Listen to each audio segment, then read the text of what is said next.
crap from no rich kids, huh? Monica, bring home a diploma. Oh, bring home a husband. The richer the better. Don't get pregnant. Have a little more faith in me than that, Aunt Lorena, not you. Tomansky, go Tomansky, go Tomansky, go Tomansky, go Tomansky, go Tomansky. I'll miss you, Monica. Oh, I love you, sweetheart. You be careful, okay? Okay. Who's your buddy? You. Yeah, who's your buddy?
I gotta get these tickets to market. Hey, Pop, I got something for you. You shouldn't spend your money on me. Hey, come on, I'll open it up. It's no big deal.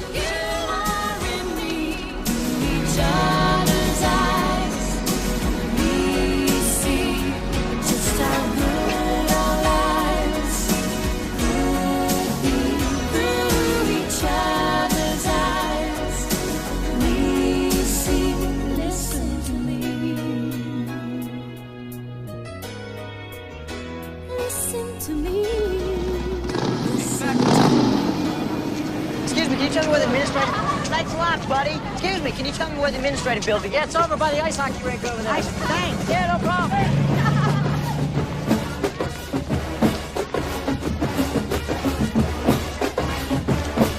Excuse me, pardon me, could you tell me where the ice hockey rink is? Yeah, it's over by the pool hall. Hey, thanks.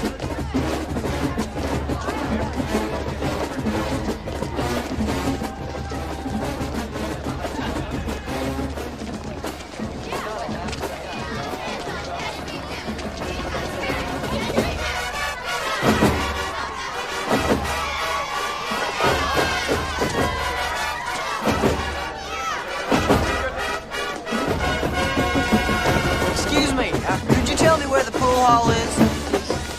No, but maybe I could recommend a nice clothing store. Nate, you're mean. Look at his hat. It's not that bad. He's probably from the South. Well, I don't know. Look at his haircut, will you? Everybody sign up.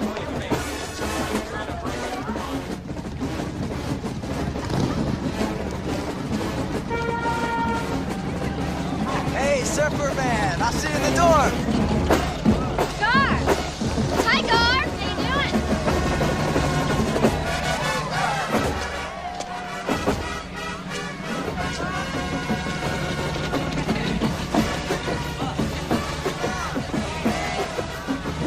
Hey, Hickenstein. I don't suppose any of you would tell me where the administration building is. Yo, Master Debater. That's what I thought. Number one. The inscrutable Mr. Chin. How was your summer? It was all right. How was yours? Great, just great. Come on, guys, help me with this thing. Girls, how was your summer? We have to talk about our summers.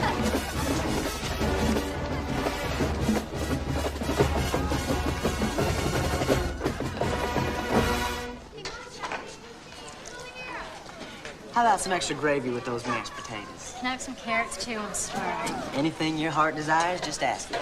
I'm the man. I'll remember that. There you go. Well, boy, it looks like you could use all the fuel you can get. Hey, man, thanks. Better stop giving away the extra helpings. The cook's got his eye on you. Oh, thanks. Here, help me with this. Right. Okay. There you go. Tucker Muldooney, Watauga, Oklahoma. Monica, Chicago. Hi. Watauga? Yeah, well, the reason you haven't heard of it is because I haven't made it famous yet. I think you're serious. I am. See, I'm here on a debate scholarship, and they only give out 2 a year, you know. Really? No talking in the ranks. Dishwasher duty. Move it.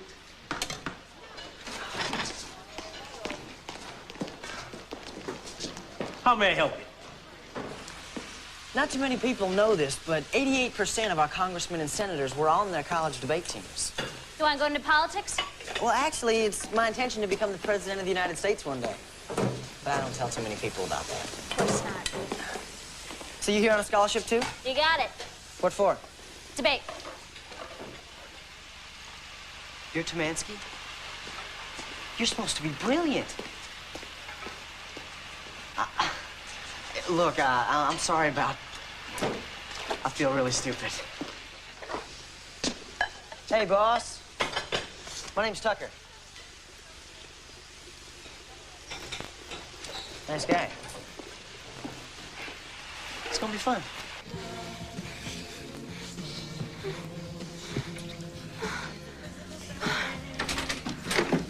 What's that?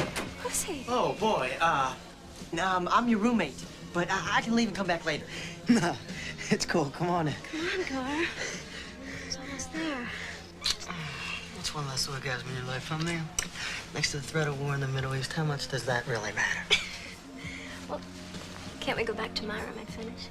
You have to finish by yourself. I have to meet my new roommate.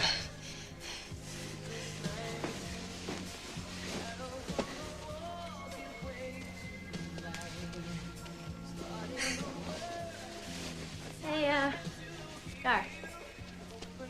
How about I get Tasha and come back? Goodbye, Mia. Tasha? Bye. Bye.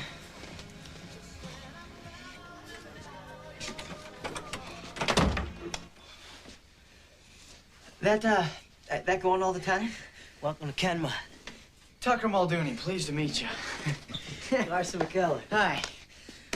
How do you possibly find time to study in this place? Coach Nichols says you're terrific. I've been trying to figure out if he set us up as roommates for your sake or mine. Are you kidding? You're the best. You know, I have studied all your big debates on video. And for a long time, I copied your style right down to a gnat's ass. What kind of style do you have now?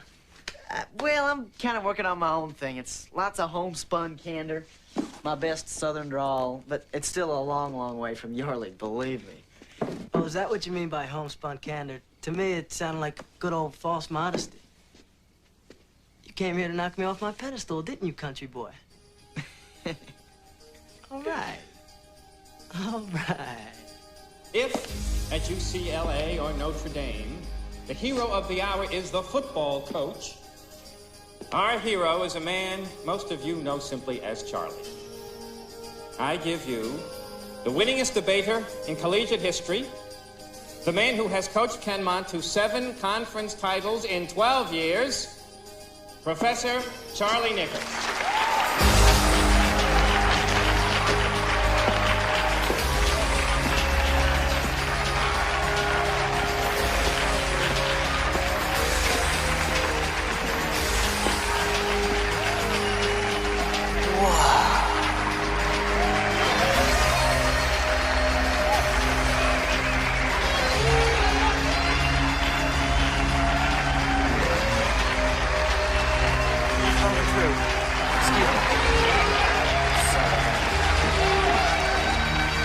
Sorry I'm late. Attila made me stay and clean the meat locker. Tucker Muldooney, Donald Loomis. Hey, how you doing?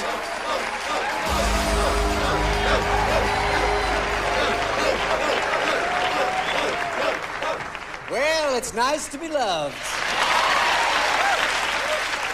But I should like to warn you that debate, as practiced here, is rougher than football. Meaner than ice hockey. Much more strenuous than wrestling. And because women can play at it, just as down and dirty as the men, it's probably the scariest, most fascinating sport on the face of the planet. Let's debate.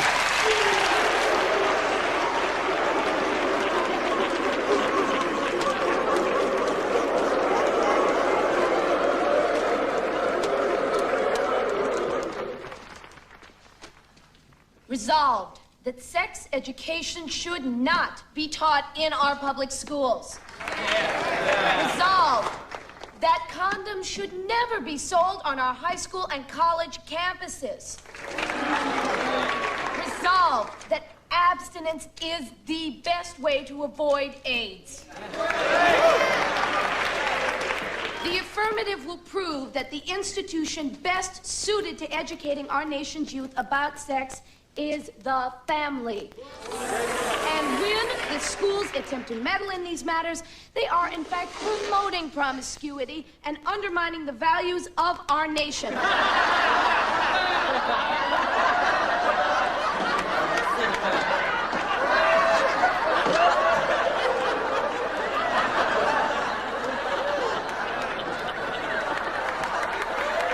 hate this school and its bunch of cretins and Neanderthals and boobs.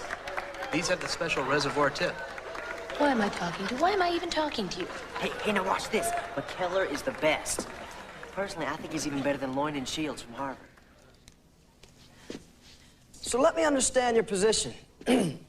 Are you telling us that high school and college students should abstain from having sex? Really? Yes. So when the hormones start throbbing and some young adolescent starts feeling... Horny! Okay, horny! What are you suggesting they do, Susan? What do you mean? Choke the chicken, slap the dolphin, bleed the lizard, spank the monkey! Yes, that's what I'm saying. If you need to, then masturbate. Susan, do you masturbate? Well, that's really none of your business, do you? As rarely as possible. Mr. McKellar, you are revolting. I know. Isn't that awful? Susan, is abstinence realistic? In light of the recent report, AIDS in the year 2000, that over 1/3 of our nation's teenagers are regularly engaging in sexual intercourse? You guys might want to read that. Is it realistic when we know that after homosexuals, intravenous drug users, and hemophiliacs, that teenagers are the highest risk group for AIDS? Of course, it's realistic. Nuns do it all the time. They abstain, I meant to say. But teenagers do not. Research proves that teenagers are as sexually inquisitive as they've always been, and that the only way to protect them is by giving them information and providing them with immediate access to protection. No, this sounds as if he's saying it's okay for them to be as promiscuous as they want. No, Susan, that's not what I'm saying at all. All I'm saying is light is better than darkness. Knowledge is better than ignorance. And it's our duty, isn't it?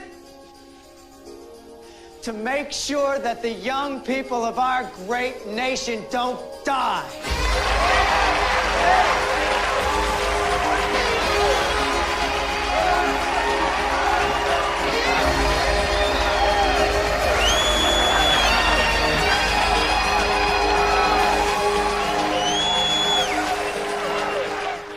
Monica, I'm gonna go call my folks, so Okay. I'll see ya. My pleasure. Take care. Bye, guys. Hey, what do you say you let me buy a cup of coffee? I can't. I have to study. Chicago, what are you afraid of? I'm not afraid of anything. I just can't date until I'm sure I can handle the workload. I'm sorry.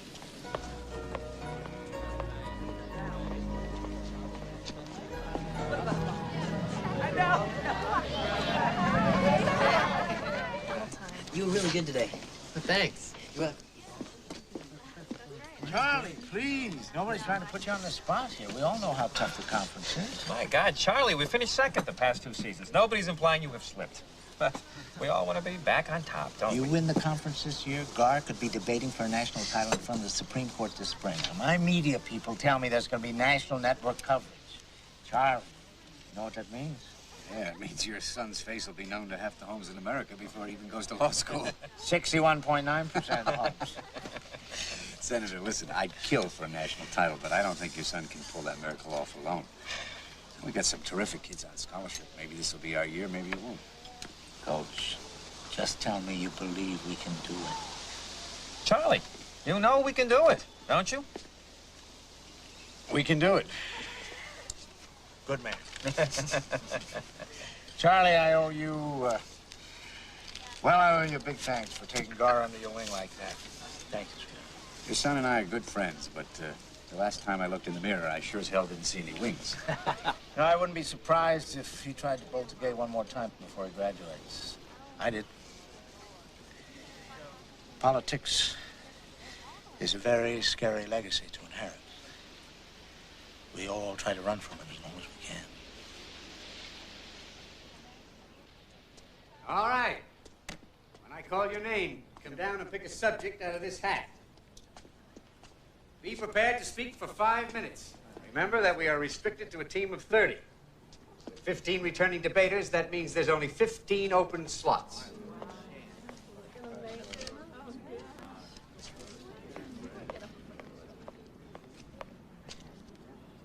Should criminal lawyers defend clients they believe are lying? Definitely not. This kind of personal dishonesty is destroying the very fabric of the legal profession. It puts dangerous criminals back on the streets where they can steal and rape and kill again. But worst of all, it erodes our faith in justice. Now take the other side. It doesn't matter if you're guilty or innocent. You have an inalienable right to legal counsel, and a lawyer has a duty to provide it. To take away this right because some lawyer has come to some personal conclusion about the guilt of his client is to deny that person due process of law. All right, Chicago!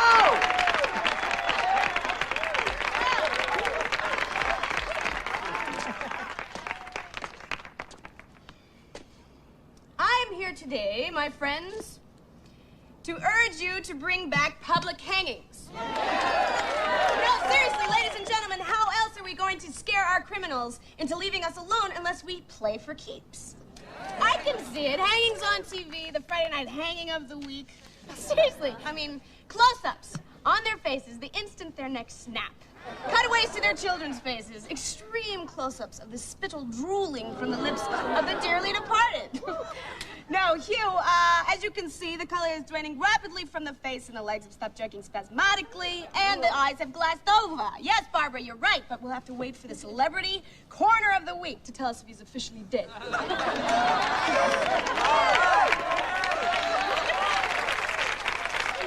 Miss Loomis, your resume tells me that in high school you had some success as a public speaker. But I should have to warn you that on the college circuit, we don't give any points on sympathy. No, I don't expect any sympathy. All the handicapped I know, Miss Loomis, thrive on sympathy. Why should you be different? Because I don't think of myself as handicapped or crippled. This happened when I was 8. I couldn't sit upright for 4 years. I shattered my hip, man. Miss Loomis... No, and I was in a full-body cast for the first year and a half, and my doctor said I'd never recover any feeling in my leg. Miss Loomis... I lifted weights, and I worked out with a therapist in a hot pool, 80 hours a week for 7 years, and the feeling came back, all of it. Be careful. No, you be careful. I'm fine. I'll walk again, normally someday, and I'll ride a horse again. And maybe I'll even dance again someday.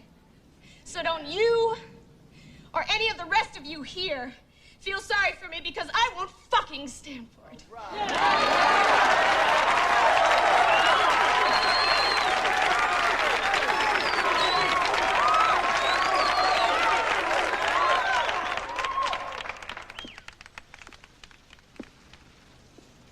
What this little piece of paper says is character is destiny. Now, what that means to this chicken farmer's son from Watonga, Oklahoma, is this. There comes a moment in everybody's life when they choose their character. You never know when that moment's gonna come. It could be when you're 15 or when you're 50.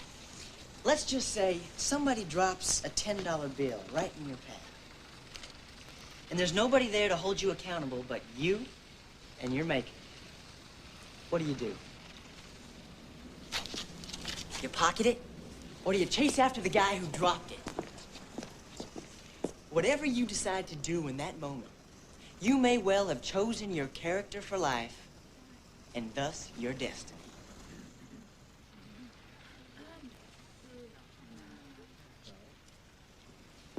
was this kid from my school who was so poor that he had to make his shoes out of old tires. And his clothes were by that famous designer, Goodwill. His diet was so deficient that he developed rickets his freshman year of high school. He took to stealing money out of payphones and parking meters. But he got caught one day and spent most of his sophomore year in the juvenile detention facility. The shrink said he was incorrigible. But he came back to school his junior year and pulled the highest marks in his class. When he graduated, he was snapped up by one of the best colleges in the country. Full boat scholarship, all the trimmings. Tell me, country boy, how do you make this big change?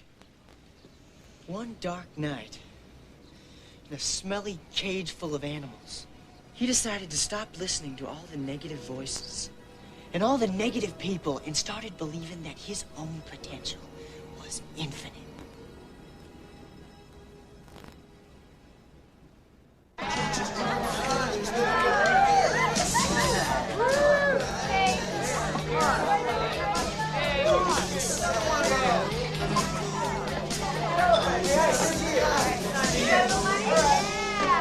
Hey, guys. Hey. Hi. You were great. Thank you. Thank you very much. Do I buy a burger or something? Sure, absolutely. Great. Come on, everybody. Place your bets. Pro race is about to start. Robot race is 5-1. Midnight Blues 2-1. Oh, you $10. Come on, everybody. Place your bets. Everybody's a winner. Good shot. Hey, guys, thirsty? Yeah. Man, Tasha, what is that back there? Hey, want some protection? Yeah. Midnight Why not? 5-1. Yeah, all right. Put it all on number 2. I'll be at Garson's table. Come on, don't break place your bets. Go, buddy, go! Add the turtle, add the turtle. There is no tomato. Charlie was right. You guys are terrific. I mean, you've got something this place really needs. Yeah, strong backs. No, I was going to say heart. Maybe what you think is hard is just working class hunger. Yeah, that's part of it. You guys are both hungry. One question, Roomie. How do you make shoes out of old tires? That was you, wasn't it? Come on, did you go to reform school? Yeah, I did some time, so what? What was it like? Hey, look, I really don't want to talk about it, all right? Okay, I'm sorry. I was just curious. So, what kind of sports do you like? Well, actually, my fave is killing spiders with the tip of my cane. That's a joke, right? Yeah, that's a joke. Hey, come on, let's dance. No, Bruce, you're not paying attention. I know I came across really ballsy today at tryouts, but if you're looking for a dancing partner... No, come on. You said you wanted to dance again someday. Yeah, right, someday. Not now. Well, why are you being so defensive? I'm sorry. It's just this whole scene. All these people, I'm not used to it. I'm sorry. I should have been more sensitive. I'm just not used to being around it. Yeah, right. I mean... Hey, listen, I don't think this is gonna work out, okay? It's cool. Donna, I'm sorry. Ouch!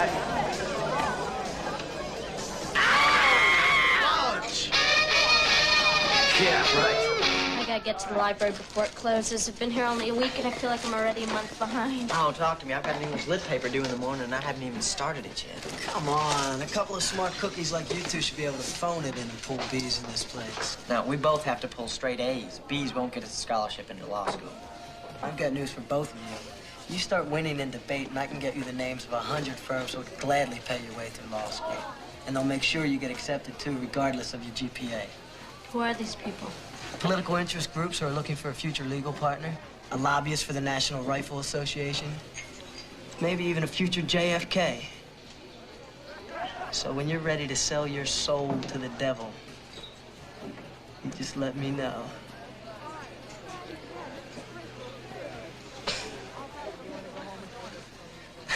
Where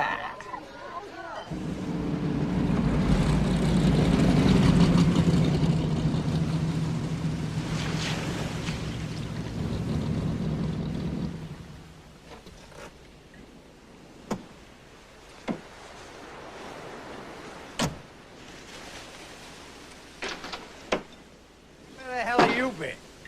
I have been creating the new Garson McKellen. I spent the whole summer at the typewriter.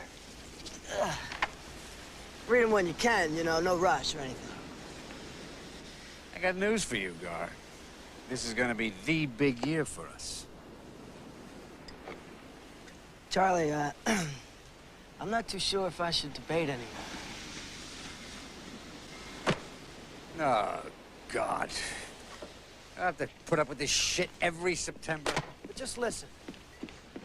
If I really want to be a writer, if I really want to tell my old man to shove it, I got to stand up to him right now, right? Look, your old man is one thing. Debate is something else. Is it? Debate is a road straight into law school and politics. The better I do, the less chance I have of convincing him I'm serious about my writing. How do you just walk away from debate? Because I don't love it like you, Charlie. What would you say if I told you that you could be debating in front of the Supreme Court this spring? On network television. To decide the first true national championship in 15 years. That wouldn't excite you just a little bit? Just a little bit? No, not really.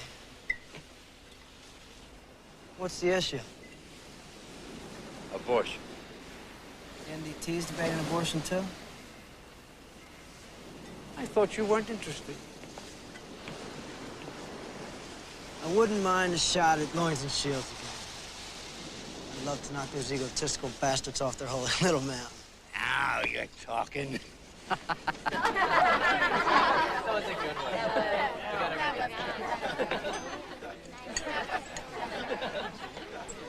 You guys want to know the resolution you'll be debating over the next 3 months? Yeah! I thought you might. Be it resolved that abortion is immoral. Hey, that's great. It's about time. Well, this is the year for it. That's all they're talking about back in Washington. The Supreme Court is split right down the middle. Coach, I'm kind of confused. Now, there's a surprise.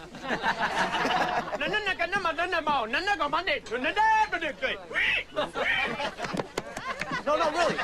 The affirmative is against, and the negative is for abortion? I know, it sounds like it should be just the other way around. But the affirmative will be trying to prove that the Supreme Court ruling giving women the right to abortions should be overturned. The negative will be trying to prove that it should not be overturned. You got it? Yeah. Good. What's the name of that ruling? Roe versus Wade. Very good, Braithwaite. Right. Now, which side looks like the easier one to defend? The negative. Why? Because nobody today, no educated thinking people, believe abortion's wrong. Only religious fanatics like my parents. I have to disagree, sir.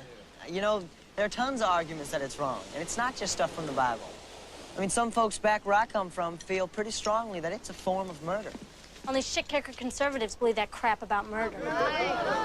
Oh, yeah? Well, that's just what I am, baby, a shit-kicker conservative. Yeah. But what are you? You know, just so women can have their cake and eat it, too, they'll go off and kill millions of little unborn kids. Haven't you ever heard of pro-life? Haven't you ever heard of the women's movement? Yeah, but I wish I hadn't.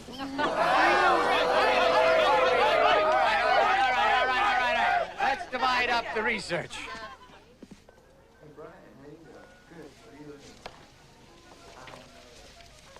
What do you know about Edwin Arlington Robbins?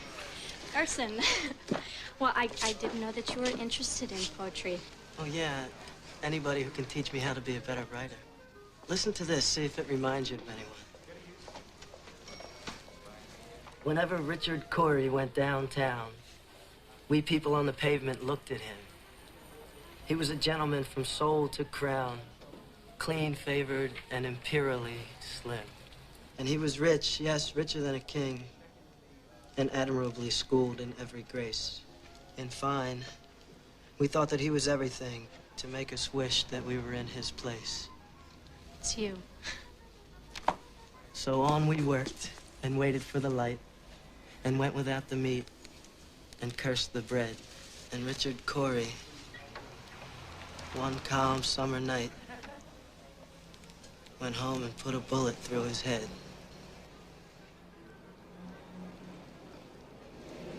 You want to have dinner with me tonight? I can't. I have to work.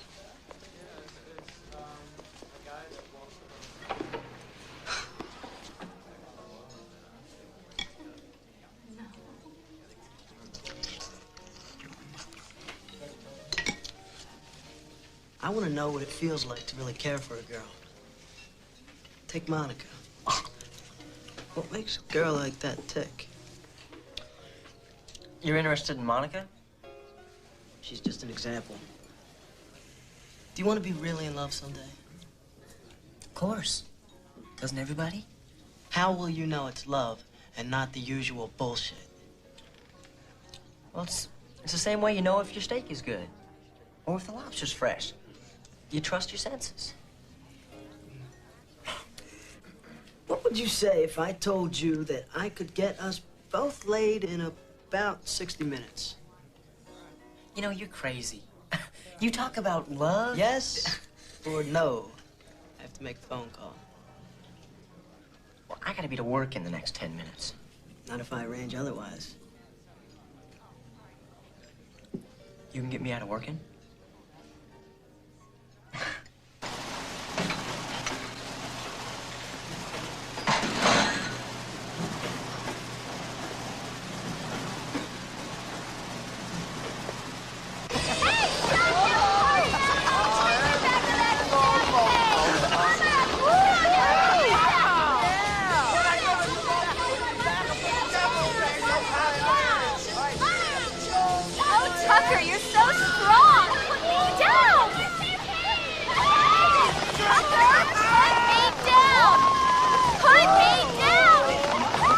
My good buddy Dostoevsky once said, eat, drink, and eat, drink! On the count of 3, switch your horses! Are we gonna do it or what? Oh, yeah. Stop it! Sorry, a little affectionate. Sorry. Gotta say.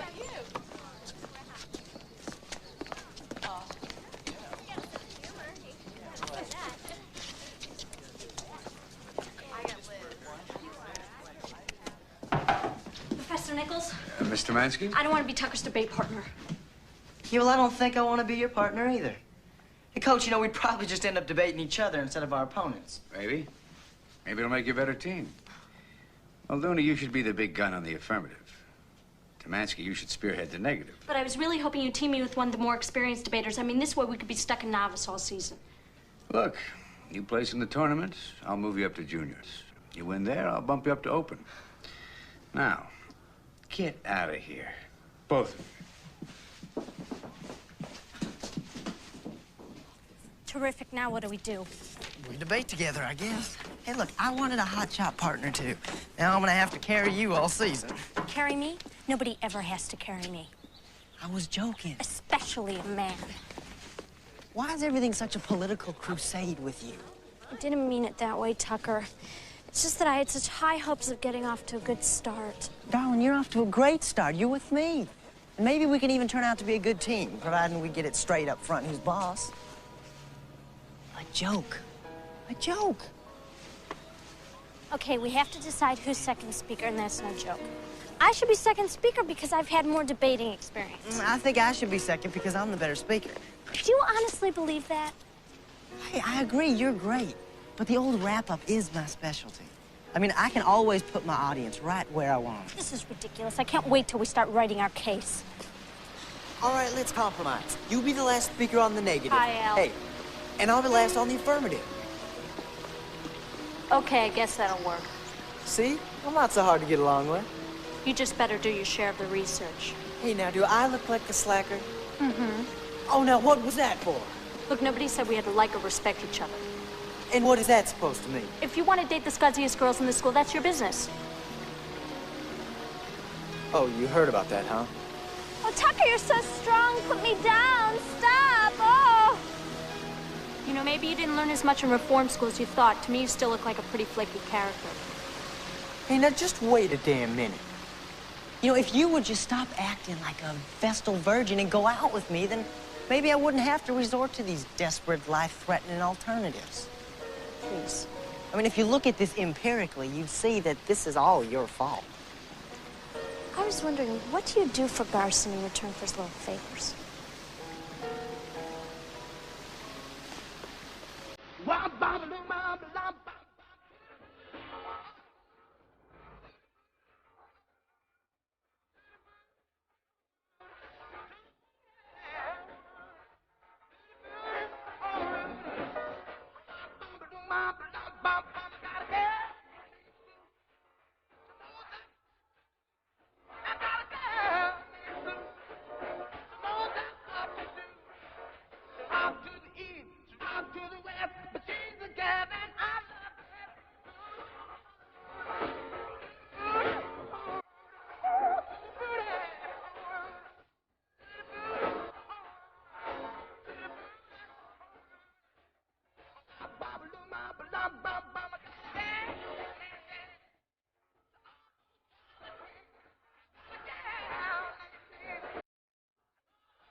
These aren't clean. Do them again, Tomansky.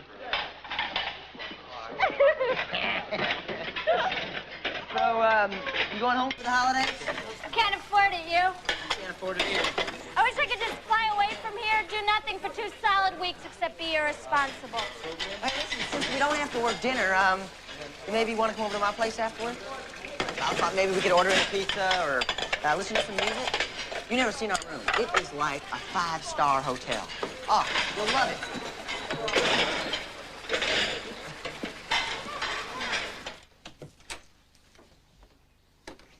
Well, what do you think?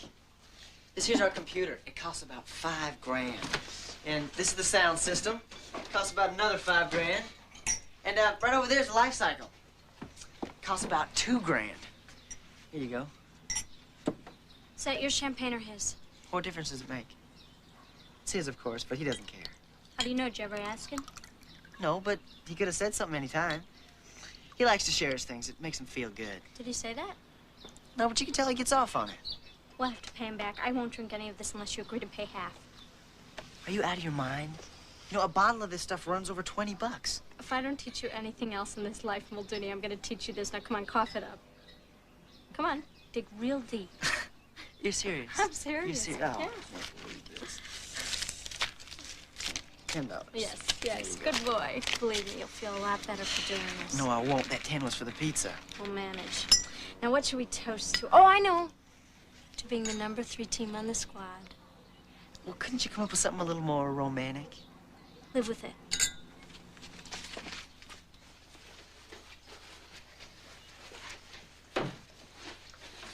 Monica,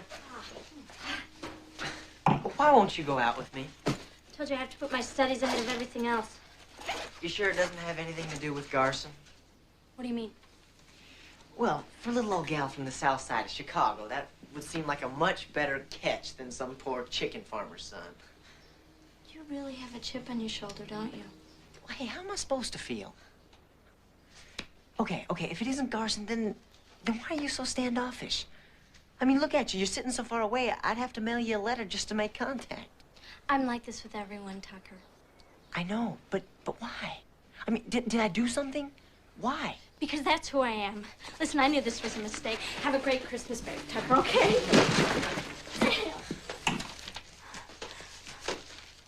What? Huh? What? What do you want?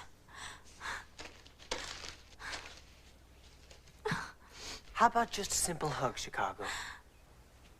You look like somebody needs one.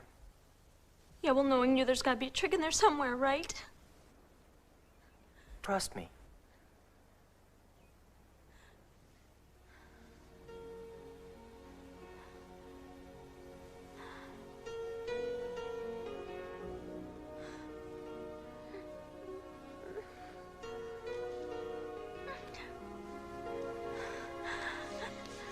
This place is so hard. Sometimes I think I'm not gonna make it. Of course you're gonna make it. You're just tired, that's all. I bet you're working on about 5 hours of sleep. That's what I get. 4.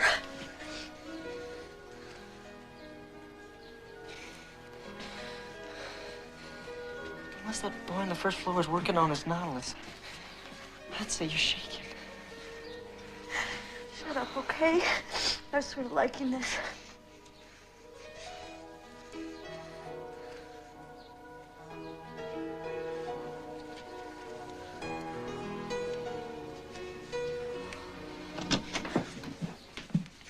Oh.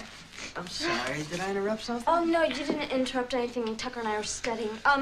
We borrowed a bottle of champagne, but we wanted to pay you for it. So, here, and I'll... Forget about it. I'm glad you're here.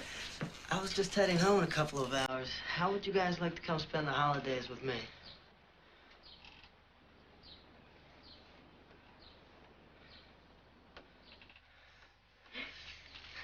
Yeah, yes? Hey,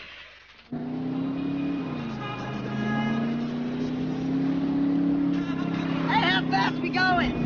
80! At 95, the turbos will cut in and she'll lay rubber! Don't you dare! Oh, man, if my dad could see me now! Hey, I don't suppose you let anybody else drive this, do you? You can drive it! Yeah! You're not serious, are you? Yeah, I'm serious. Chicken Man can drive. Yeah, the Chicken Man can drive.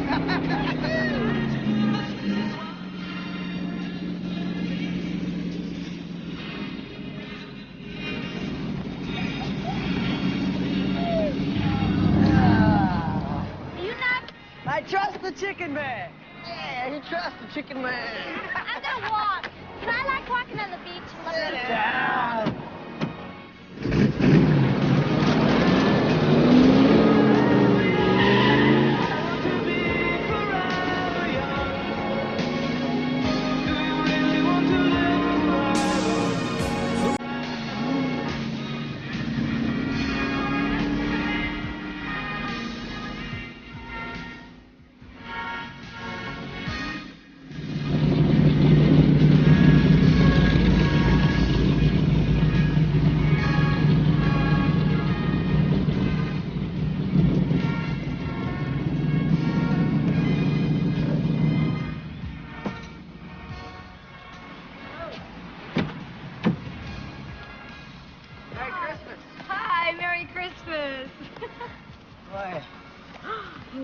It's a present of mine, Monica and Tucker. Hello. Monica. Nice to meet you. Tucker. Hi. Well, you two look like the real thing. Gar usually brings home such phonies. Thank you, Dad. Well, thanks. You've got a beautiful home here. It reminds me a lot of my own. Really? What are the similarities? Exact same color.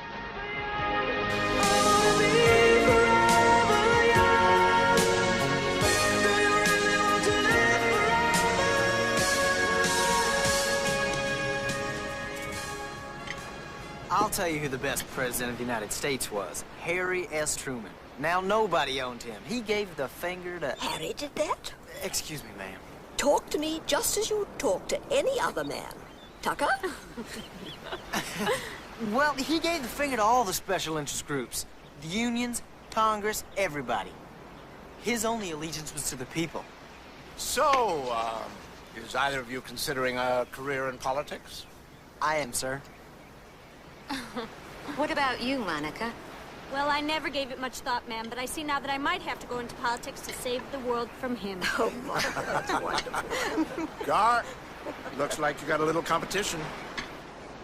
Dad, I'm sorry, but I don't want to follow in the family tradition. I want to start a whole new tradition. I'm writing a play. It's sort of a comic expose of political life. My plans are, if Charlie likes to work, I'm dropping out of everything. Tennis, student council, debate, and concentrating totally on my writing.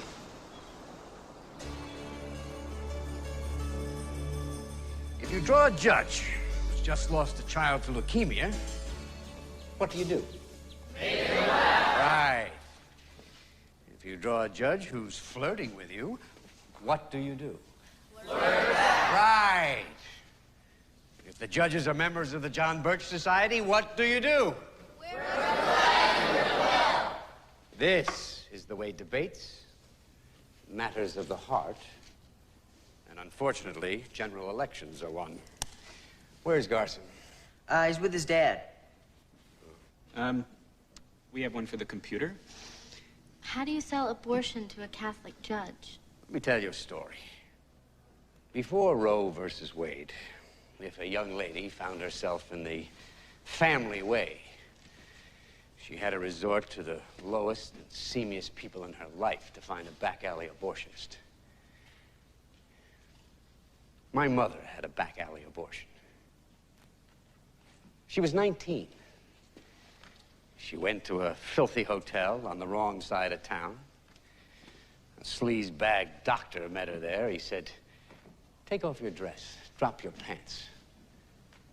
Then he laughed and said, "If you hadn't have dropped your pants in the first place, this wouldn't have happened." Then he said, "I want my payment in advance." Naked, my mother walked in front of him over to her purse, got the $1,000 out of it and handed it to him. Then he said, "How would you like to make 100 back?" My mother said, "What?"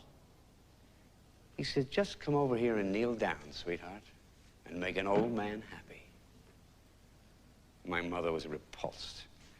She said, "Just take care of it." So he put her up on a wooden table, and he took a long, cold instrument and shoved it up into her uterus and began scraping out the fetus. Blood spurted out all over her. My mother thought she was going to die. When she arrived home, after 2 hours on a bus, she had lost so much blood that they had to rush her to a hospital in an ambulance. But she was lucky. She lived. I was lucky. She lived long enough to give birth to me. But in the 40s, the law was perfectly willing to slap her into jail for 20 years for participating in this. Except for the relative that told me. She never told this story to another soul.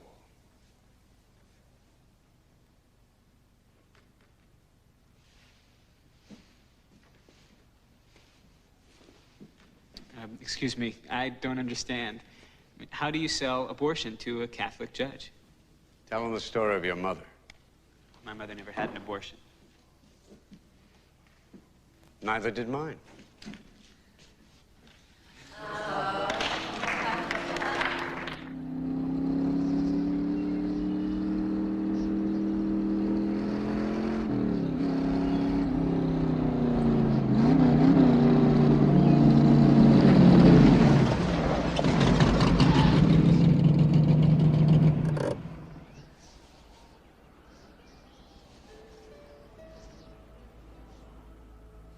You think I didn't have dreams of my own? I was a damn good musician in those days. But my father said to me the same thing I'm saying to you. Michael, he said, we have a responsibility as a family to this country. That's why God gave us all these blessings. But I'm not like you and Grandpa. Thank you, sweetheart.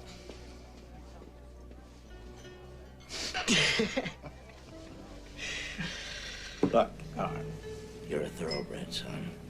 You're coming out of the gate. Now you take this dream of Grandpa's, this McKellar dream, and you bring it home. You owe that to your family, to your generation, to your country. Did you read any of my stories that I left at Christmas? I don't need to. Your mother read them. She said they were fine. What do you want? You want me to make a phone call and get them published? You want to have a play on Broadway next year? Dad, stop patronizing. Well, I'll do whatever you want. But you got to do what I want, too.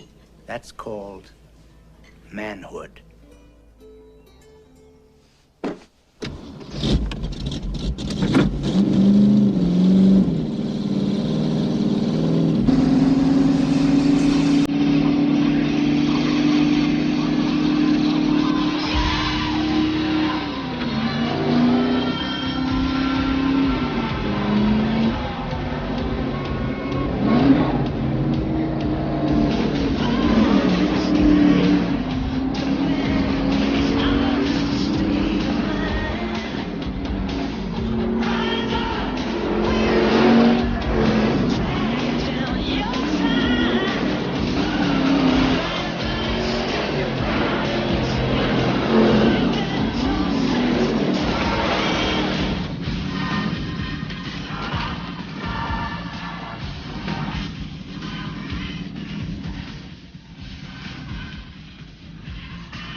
Charlie, you know how much money the McCullough family gives to the school each year. Or how much winning a national debate championship could bring in. Suppose the play is brilliant. You're not gonna let them quit. Just listen, Schwimmer. We're not supposed to be programming these kids into some mold that you or I or the family think they belong in. I'm just telling you, if there's any merit at all in that play, I'm gonna let them quit. Do it, and even your tenure won't protect you. Now, what that's supposed to mean? What it means is I want that boy debating.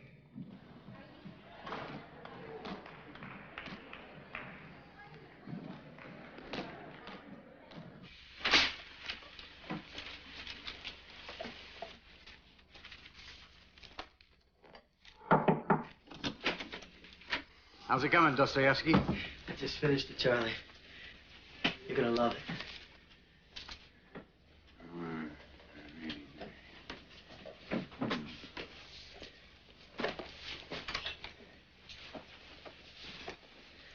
Oh, thank you.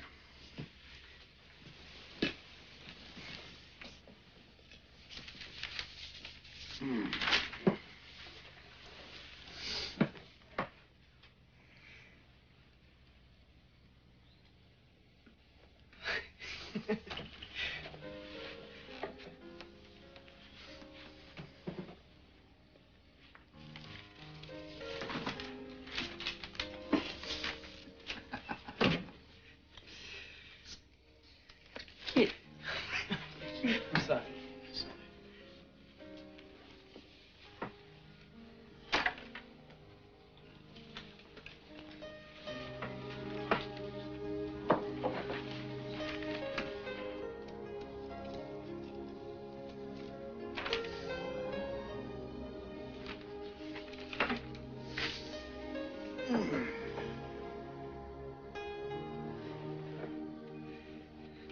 So what do you think? Why do I get the impression you're going to base a lifetime decision on what I think of this play? It's good, isn't it, Charlie? What if I say I love you? Would you quit debate? Maybe.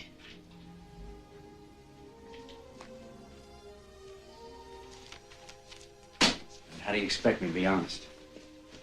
Because you're my friend. I gotta get out of this trap before it's too late, Charlie. If we win the conference and go to Washington, and my old man's machine cranks into action, it's gonna be too late. Is that play good or isn't it? The way you've been acting, it's like you're afraid to tell me that it stinks. Am I kidding myself with this, Charlie? Or do I have a chance, huh? Tell me. You ask too much of me. Make your own decisions.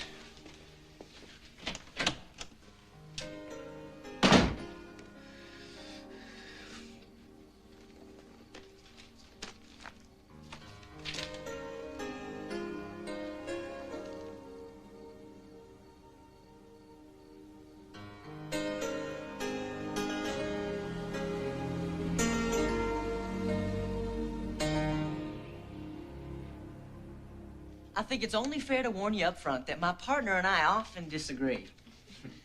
Now, you watch. We usually end up debating each other instead of our opponents. Oh, and it gets very entertaining. Just last week at the Berkeley tournament, she tried to gouge my eyes out with her fingernails. See the scratches? Tucker can be very charming, I'll give you that. But if you listen closely when it's time for his rebuttal, you'll see. Give you his best oaky drawl, a few down-home homilies, pile of BS. If he gives you so much as one piece of documented evidence, I'll eat my shoe.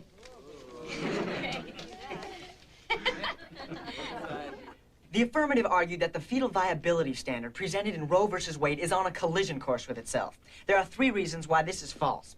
1, Dr. Alan Fleischman, director of neonatology at New York City's Montefiore Medical Center, stated that even at the most sophisticated hospitals, babies born before the 24th week have no chance of survival.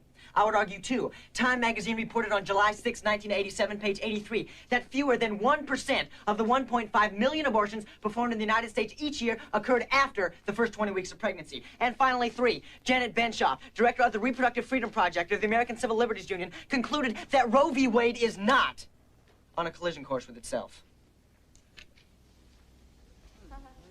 Will wonders never cease?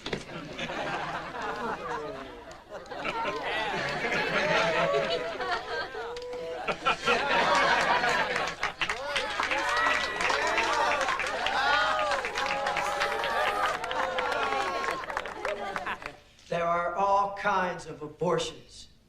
Anytime life and freedom are cut short, it's an abortion. It doesn't matter if you're in the first trimester or the second trimester, or if you're 22 years old. Anytime a human being denies another human being the right to life, liberty, or the simple pursuit of his own special dream, it's an abortion. And it's an abomination in the eyes of God. On behalf of the Cross-Examination Debate Association to award this year's national title to Kenmont College.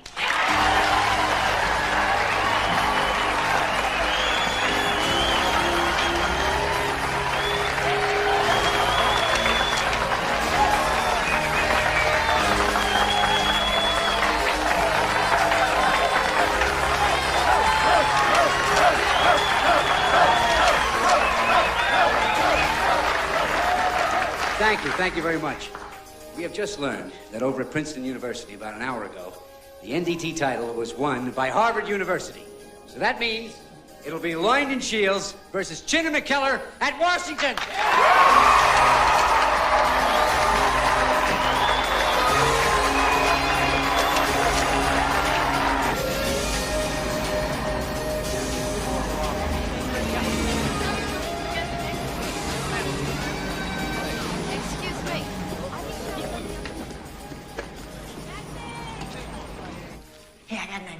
What do you say we unload this stuff and take a subway to Times Square? Come on, let's celebrate. It's late. Oh, well, then let's go up to the bar on the roof and dance for a half hour or so. Hey, take it easy, guys. Good night. I'll see you later. Bye. Good night.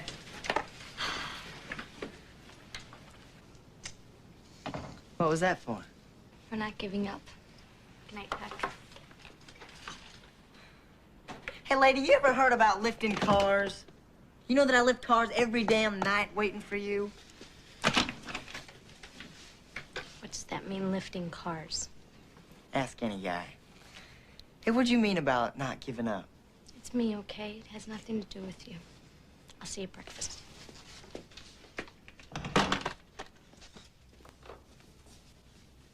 You look beautiful. Thank you. What's wrong? Bruce wants me to meet him up at the roof to watch everybody dance. And I'm scared. Why?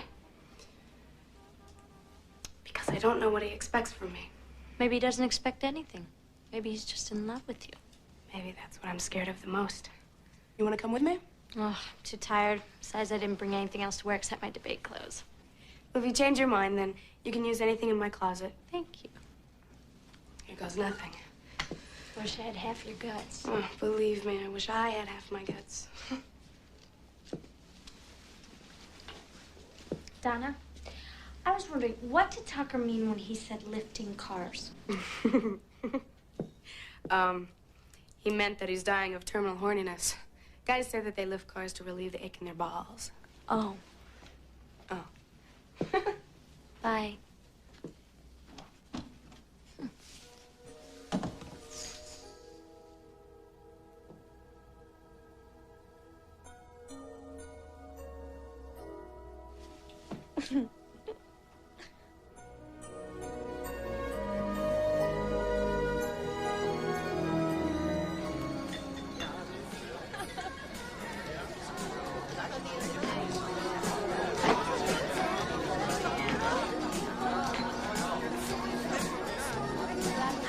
Want to get out of here? What does that mean? You know what that means. Sorry. Hey, Nate! How about let me dance with Susan, huh? It's up to her. I'd love to. What? You said I could dance with anyone I wanted to. Within our species.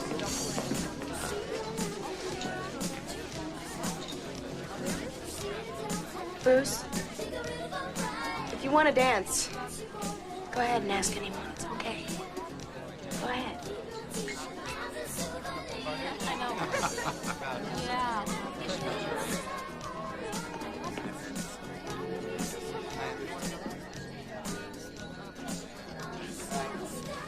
May I have this dance?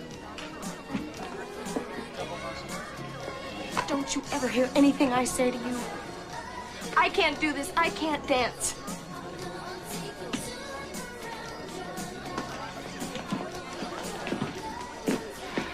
Bruce, what are you doing?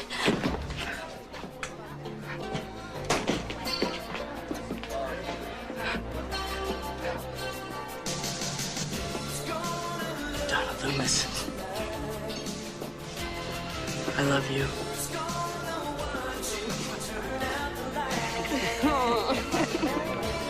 I love you.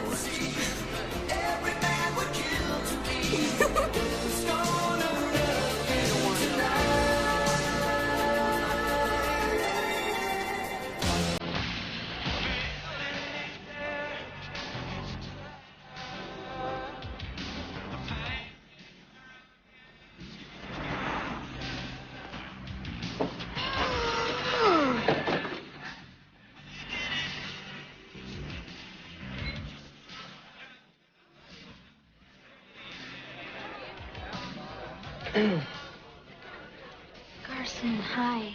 Have you seen Tucker? No. Look at you. Do you want a drink? Okay.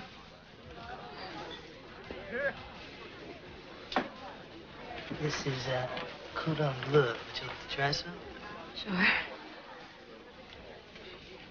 Hey, whoa.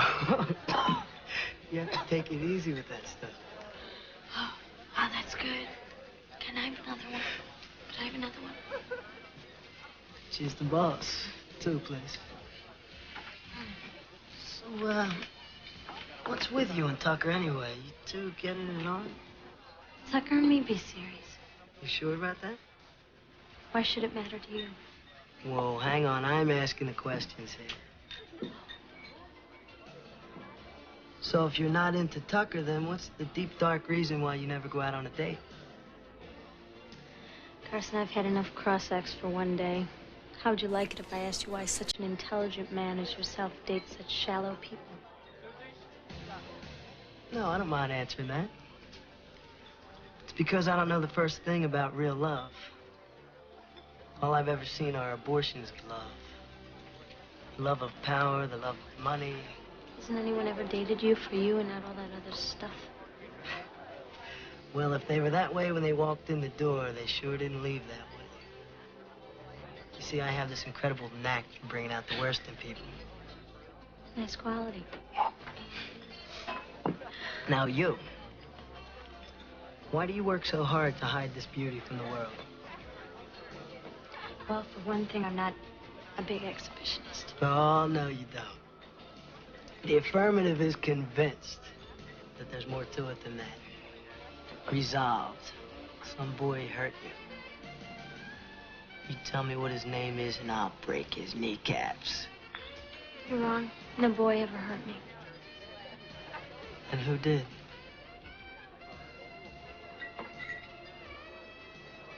Garson, would you like to dance? Sure. Okay.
Do you want to come in and listen to some music? It's after 1, and we have to catch a plane tomorrow. Come on, Tamansky, would you just relax for once in your life? If I get any more relaxed, you're gonna have to carry me to my room. Okay. Just for a little while, all right? Just for a little while.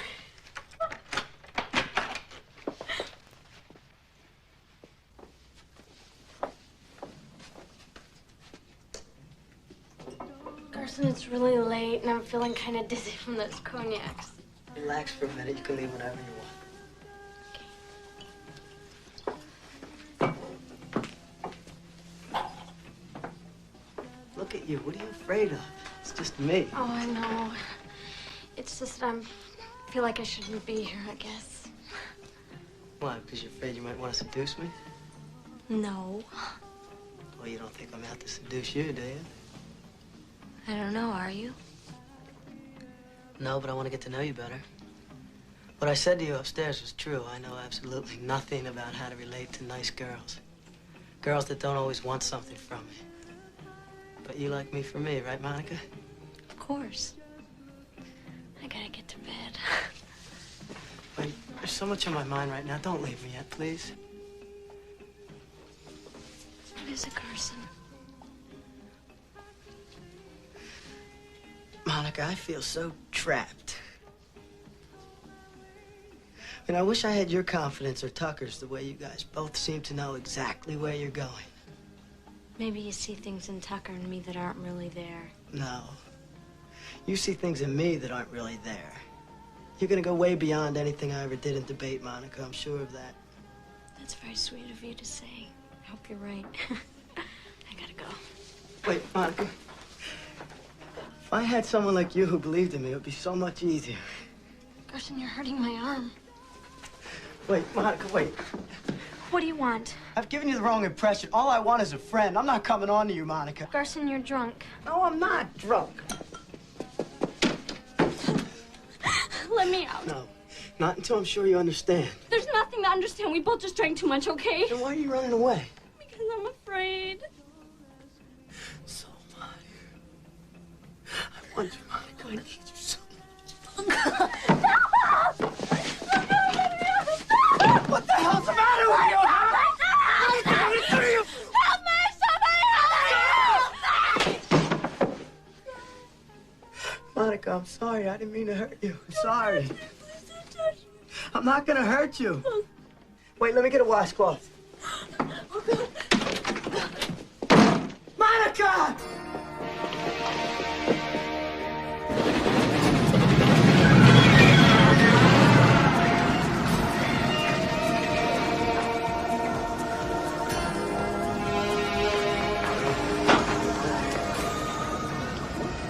Hey, Monica? Monica? Hey! Come on, young man.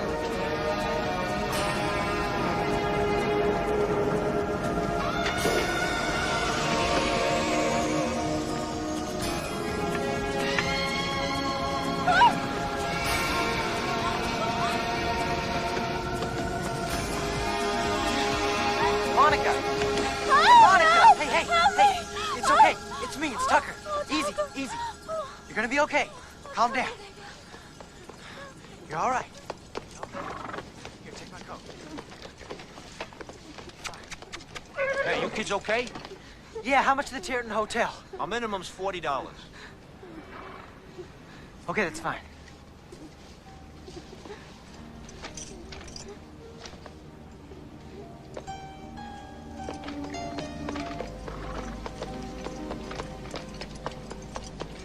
Monica, what happened? Who did this to you?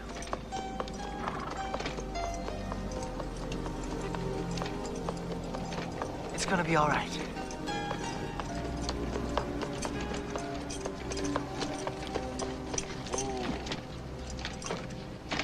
Come on, I'll help you to your room. I really want to be alone, okay? I gotta go, all right? Hey, my $40.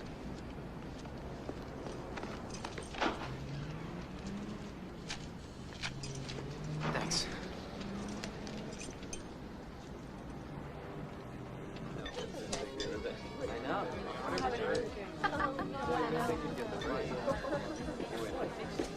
Carson, I want to talk to you. Sure, country boy. I'm just here having a drink with my good buddy Dostoevsky. What did you do to her? Now, there's a writer. His family tried to force him into being an engineer, and he said... What did you do to her, man? Hey, what'd she do, make up some story? Look, Monica never made up a story in her life, and you know it. So now what happened, damn it? Nothing happened, all right? Why don't you just settle down? You want a drink? No. Look, I don't want anything from you. I just want you to be straight. I'm being straight! Nothing happened, all right? We had a little misunderstanding. That girl's got real problems, you know. She imagines things. So what did she imagine? She's crazy, all right, Tucker? She actually thought that I was trying to rape her. Can you imagine that? Me, the next president of these United States. You bastards! Hey! Hey, stop! Stop! Get out! Cool down. Get out of here. Stay out. You snake, you're not a friend. You're just like every other rich asshole in this world. You use people like us for kicks. Don't give me your poor boy bullshit. I never did more for any friend in the school than you two, but you used me every chance you got. That's a lie. No, I didn't. Don't tell me you don't go home at night thinking up ways that I can help you in your political career. I think Monica was right. I overestimated you, Muldooney. You and your smelly cage full of animals, you're full of shit. All right, I bought into it. Like everybody else, I wanted to be just like you. I wanted to have it all. Did it ever once occur to you that maybe I envy you as much as you envy me? Did it? That's crazy, man. I don't have shit. Nah, you're wrong, chicken man. You've got it all, but you don't even realize it. I'm the one who's got shit. Outside of Charlie Nichols, there's not a single goddamn person in this world I can trust. Well, you can't even trust him, Ruby. What do you say? Your beloved Charlie Nichols. He's been controlling you for years. Your father has been using him to keep you in line. You're lying! Bastard, I'm gonna kick your ass! Tuck, look out!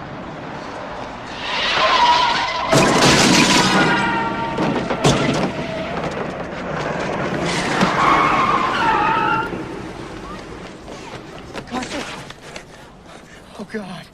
Oh, God, no. Somebody get an ambulance! Get an ambulance! Don't die. Carson, don't die. No.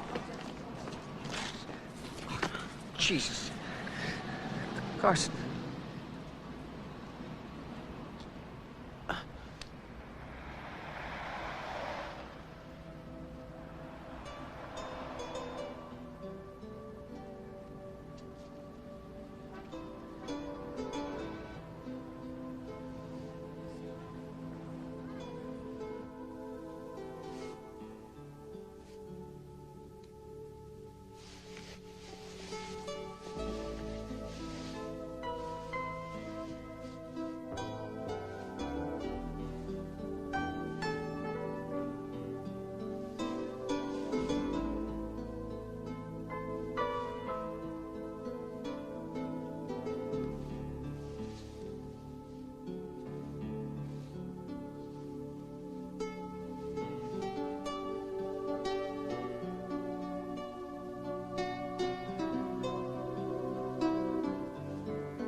Dean is issuing a formal statement of default to the NDT today.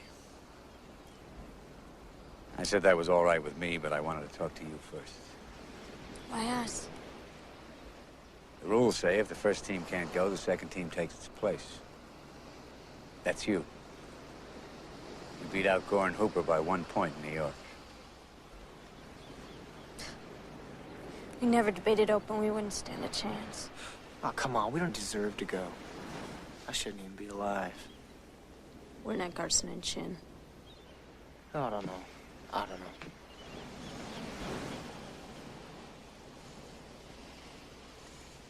That's a lot of crap. What if I told you you were better than Garson, and he knew it? You're the best freshman team I've ever coached. You're not saying we go to Washington. Those guys have debated together for the last 8 years. They've won the NDT title for the last 3 years straight. So what? Let's get something straight about Garson, too. I know you loved him as much as I did, but he wasn't a god. He was just a kid wanting to live out his own dream, and nobody would let him, especially me. That's my problem. Your problem is, are you gonna cut short your own dreams? Just quit? Default to Harvard? Or try to live up to the potential that Gar saw in you and put up a fight? I thought the dean was planning on defaulting us.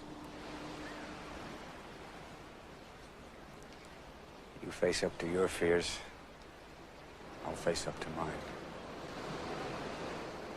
What do you say, Tomansky?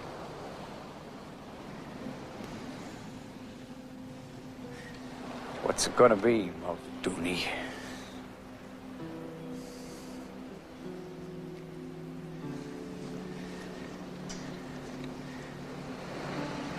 What do you got to lose?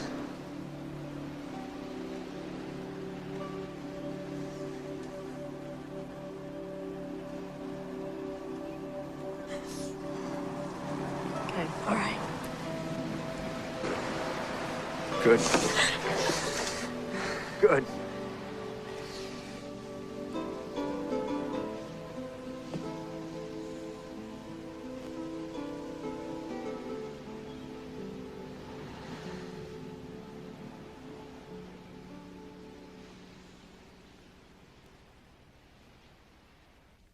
Miriam, ring me as soon as the NDT call comes through. They don't want to quit, Wilson. And I don't want to quit either.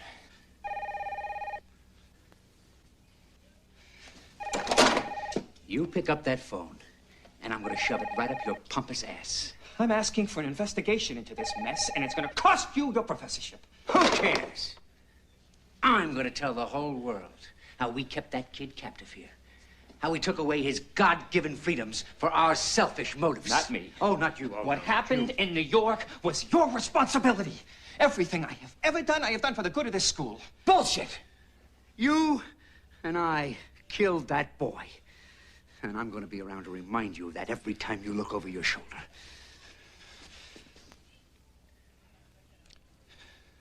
All right, go ahead, take him. Stun the freshman. I'll do that. But you know as well as I, they don't stand a chance. Don't be too sure of that.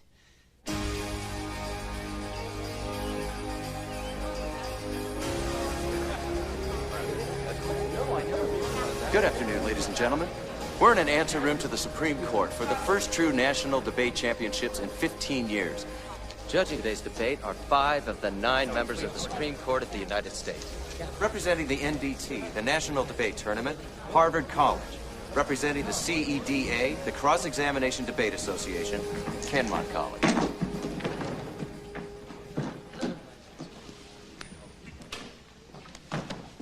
Call it, Kenmont? Heads. Tails. Harvard, do you wish to debate the affirmative or the negative? Harvard will debate the negative. You're flying low, Muldooney. Oh, geez, I went on television like that. All rise.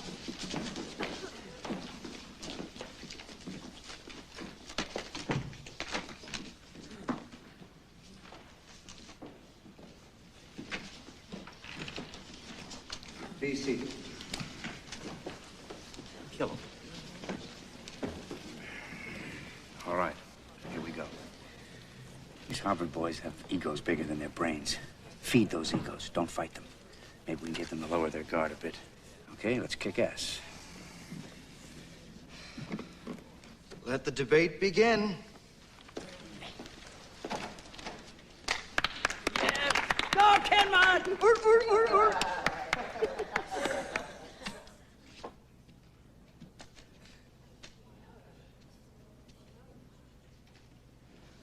The affirmative will prove that abortion is neither legally nor philosophically justified. Legally, we will argue that the Supreme Court's proper role is to uphold and interpret the Constitution, not arrogantly legislate their private moral views into law as they did in Roe v. Wade. Besides condemning judicial activism, we will also argue that this decision has promoted sexually irresponsible behavior by making abortion so accessible and morally sanctioned that it has become our nation's main form of birth control. Philosophically, we will suggest that abortion is a cancer, eating away the moral fabric of this society, and that it places unfair responsibilities on women. But before I continue, I'd just like to say on behalf of my partner and myself that this is the greatest honor of our lives. To be standing before you esteemed ladies and gentlemen of the highest court in this land, and to be debating the renowned Harvard team of Loined and Shields. We expect to learn a great deal from you today, gentlemen.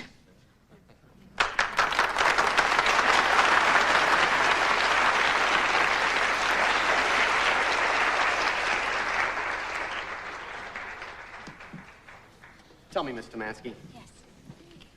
Would you deny an abortion to the victim of incest or rape, to a woman whose life or health were in danger? Absolutely not. We are simply saying that Roe versus Wade is unjustified because it is improper for the Supreme Court to create laws. That's why we have legislatures. Have you offered these judges any evidence that all 50 states would grant women their right to abortion?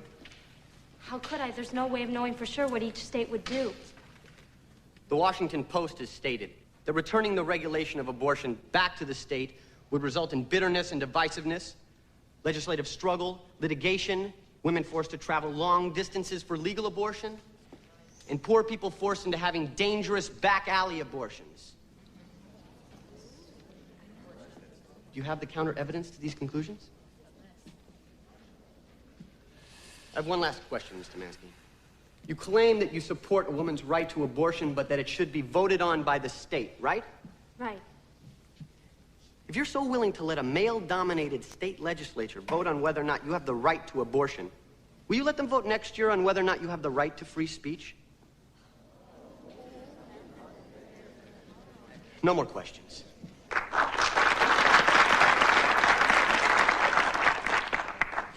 Before Roe v. Wade, there were only 98,000 illegal abortions performed in the United States. Now, compare that with the current rate of 1.5 million legal abortions per year, and you can easily see that that would leave us with 1.4 million babies that could be adopted immediately. We'd like to know the source and date of those statistics, Mr. Muldooney. Yeah, well, that would take us a little while to dig out of our files. Go digging, Mr. Muldooney. Help me, I don't know where I put it. The evidence is from Thomas H. Hilger. Thomas H. Hilger. Yes. Isn't it a fact that Professor Carl Gerasi of Stanford University wrote in the April 1986 Bulletin of Atomic Scientists that Hilger's illegal abortion estimates are based on exaggerated maternal mortality figures? I'm not going to con you. They're killing us. Professor Nichols, Please. Please, not now. Not now. But remember, to pull this thing out, we only have to win one of our two arguments, the legal or the philosophical. And we only need 3 of the 5 judges to go along with us. What was that all? Be serious, this is hopeless. Shh, it's not hopeless. It's just one of those moments in life you're always talking about, Muldooney. Are we going to pocket the $10 or go chasing after the guy? What are we supposed to do? I want you to pick an argument you think you can win. Well, we're certainly not winning with the legal. Well, then go for the philosophical. Give them your best rhetoric. If we can't win this thing on facts, then we damn well better win it on drama. What drama? You'll have to find that in yourselves.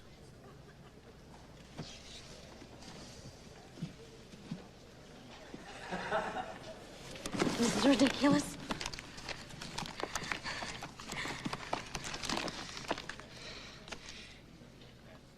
Hey, forget that junk. It's not in there. And where is it?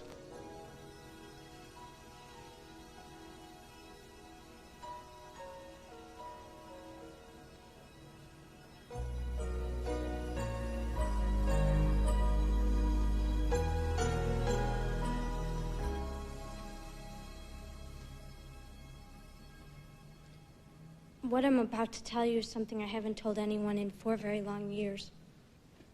Not my parents. Not a single friend. No one. The reason I'm telling you this today is because I've realized very recently that life may not be the long ride we think it'll be.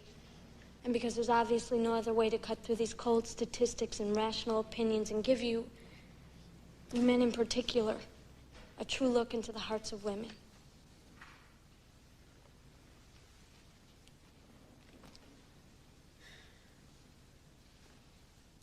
When I was 14 years old, I was raped by one of the bartenders who worked in my father's bar. I got pregnant, and I had an abortion.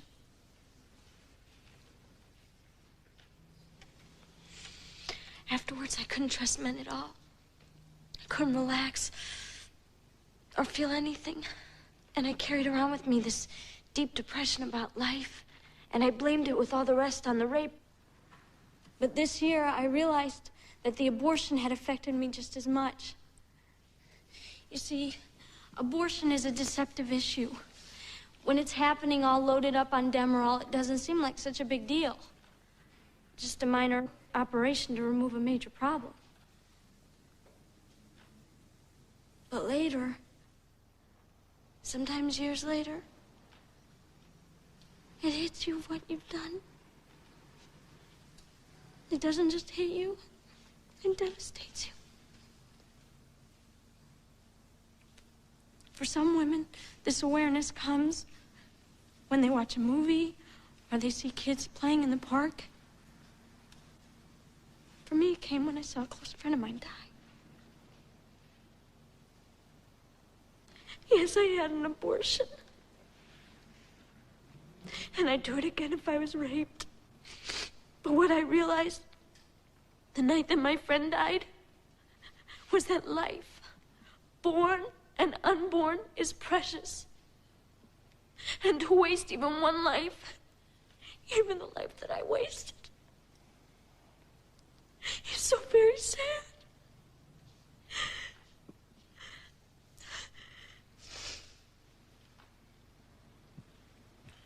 Don't you see the bind we women are in? With Roe versus Wade, you gave us the freedom we needed, the freedom we deserved, to be the final voice of what happens to our own bodies. But on the other hand, you gave us a cross too heavy for any woman or man to carry alone. Because you gave us the godlike power to terminate life. Biologically, this responsibility falls on the female. But ethically, it should fall equally on the male.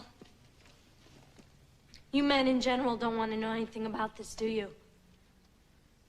You women, most of you, wouldn't mind sweeping all these questions under the carpet, but you're both wrong.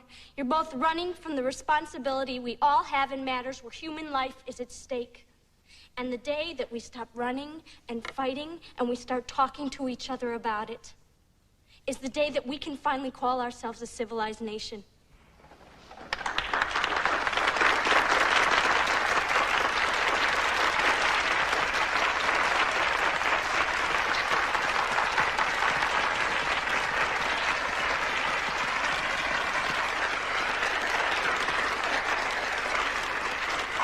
Brilliant.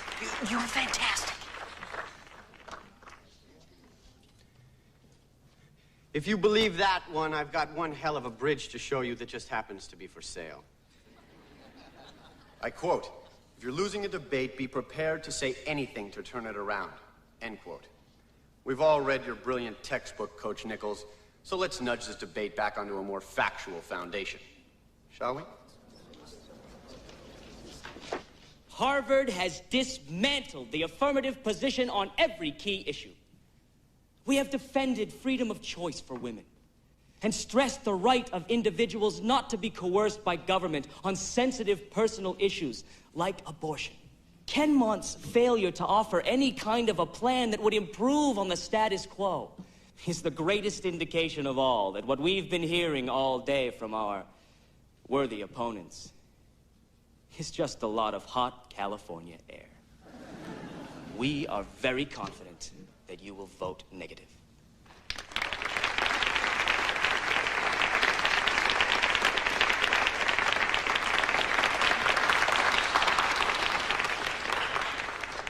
What we need is a plan. Then give him one. I don't have one. Of course you do. You're the wrap-up specialist, aren't you? So go wrap it up, Muldooney.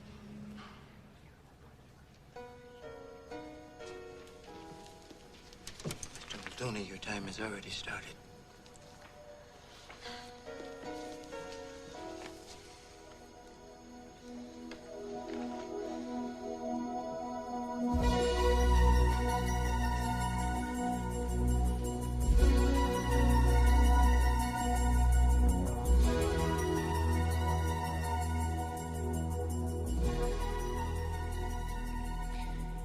At the start of the season, Coach said that we would have to learn to see and feel the other side as if it were our own.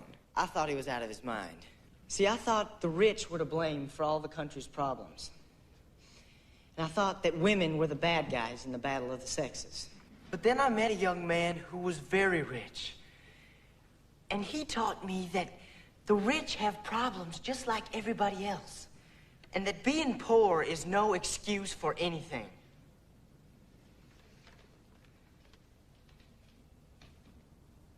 And then I met this young lady who taught me that I don't know the first thing about women or what they're going through today. And the conclusion I came to is this. We are all in this boat together. Rich and poor. Old and young. Men and women. And we're all scared and unsure today because our whole moral structure as a nation is crumbling, and we don't know what to do about it. You want a plan? Well, the first step is to realize that decisions like Roe versus Wade have inadvertently contributed to an overall breakdown in this nation's character. I mean, look around. We have lost the backbone of our founding fathers. Their pride and passion about work and the family.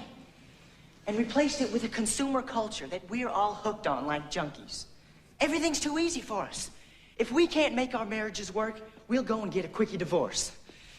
If we can't afford something, we'll put it on credit and leave a legacy of debt for the next generation. And if we get a little sloppy about our birth control, we'll walk in and get an abortion. The next step in this plan is a nationally funded education effort aimed at making all of us aware of how we have been abusing our freedoms and what we need to do to regain our integrity as human beings.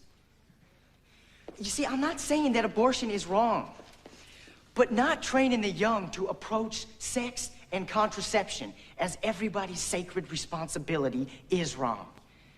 Making one gender pay the price for our sins is wrong. Not valuing human life, born and unborn, is wrong.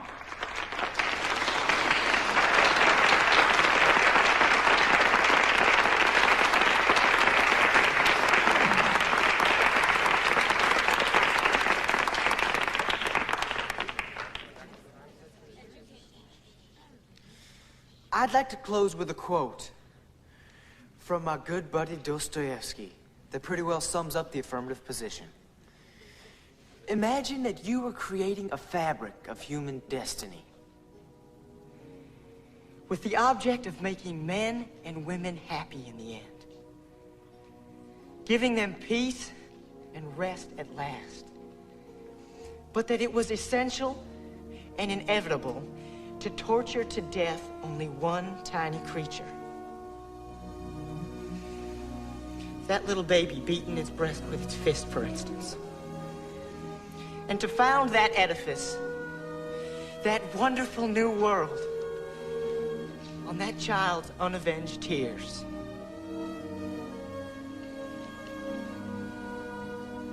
Would you consent to being the architect on those conditions?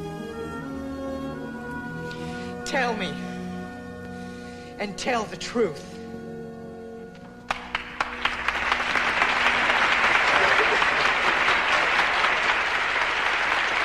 You did it. Yeah.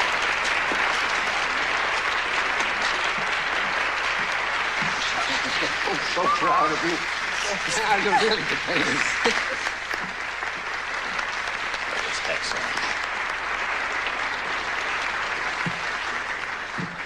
The judges will give their decisions based on their seniority. Justice Patterson? I thought that Harvard dominated the debate with their research and polish as a team. Negative. Justice Goodman? I found the West Coast team very appealing, very sympathetic. This national character issue is a fresh, new approach. Affirmative. Justice Tarleton? Well, I thought both teams did a very nice job with the women's rights issue. But it seemed to me that Harvard was the more persuasive. Negative. Justice Bruderworth? Don't read more into this, boys, than it's worth. This is a collegiate debate, not a true vote. I believe in Roe versus Wade, but I believe this Kenmont team is right about a national education campaign on abortion. I also think it's time we got back to a deeper value system in this nation. Kenmont. Let's do it too, I don't believe it.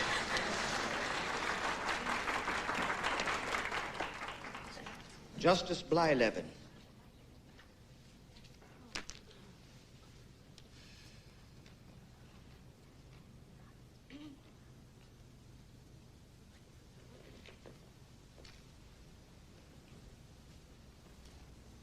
Kenmont.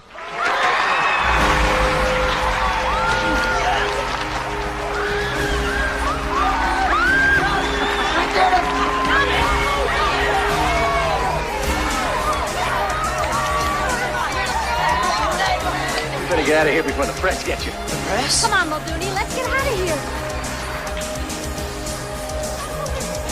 Unbelievable. Oh, God.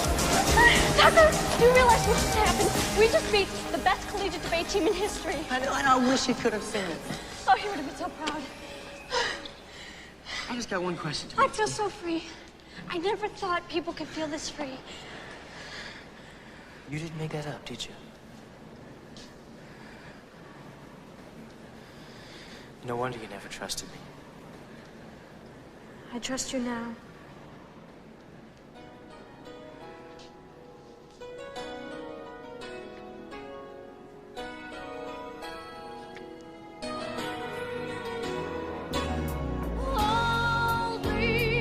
I will hold you. Listen to me while I speak my heart. You can talk to me. We were looking for a place to start, where we tell the truth again.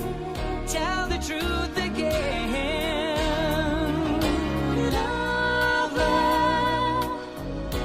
life is closing in from everywhere. There's so little time to show we care. Say the words that show our hearts. Won't you listen to me, knowing how it falls? Listen to me, knowing love is all. I am in you, and you are in me. Through each other's eyes, we see. Listen to me.